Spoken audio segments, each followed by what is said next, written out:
on sent qu'il y a une coupure de plus en plus forte entre le Nord, l'Allemagne en tête, et les pays du Sud, qui payent d'ailleurs aujourd'hui des taux d'intérêt beaucoup plus élevés que dans les pays du Nord. Il y a même parfois un sentiment anti-allemand qui s'exprime dans les pays du Sud, en Grèce, à Chypre. Est-ce que vous ne trouvez pas que parfois on a une sorte de parfum des années 30, avec tout ce que ça a eu comme conséquence dramatique qu'on connaît?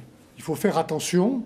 Nous sommes dans un contexte différent. L'Union européenne est là. C'est un espace de discipline collective.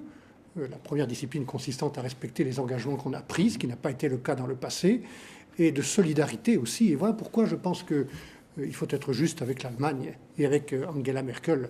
Voilà un pays qui est le plus grand pays européen et qui paye le plus pour les autres, pour la politique régionale, y compris chez nous, dans les dom-tom, pour l'agriculture. L'Allemagne est le premier contributeur.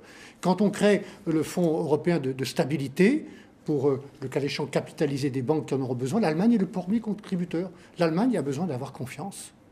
Et elle a des raisons de s'inquiéter de ce qui s'est passé dans le passé, précisément. Et quand on met en place la supervision bancaire, quand on met en place les traités budgétaires et la discipline que la Commission doit surveiller, c'est quelque part des outils de confiance réciproque entre nous. Soyons justes avec l'Allemagne. Et vous voyez les Allemands, Mme Merkel en l'occurrence, accepter par exemple la mise en place de ce fonds unique, mutualisé, de résolution des crises bancaires, où vous trouvez que ça va être très difficile de convaincre les Allemands d'aller vers cette nouvelle étape en termes de solidarité? Nous n'en sommes pas là. D'abord, nous parlons de fonds de résolution qui sont des fonds privés et pas des fonds de public, ce n'est pas les contribuables, comme je l'ai dit tout à l'heure.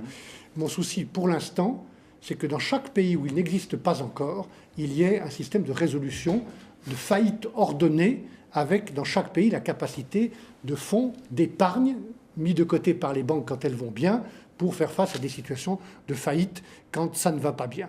Et puis nous verrons, quand ces fonds existeront dans chacun des 27 pays, ce qui n'est pas le cas aujourd'hui, comment assurer une forme de coordination.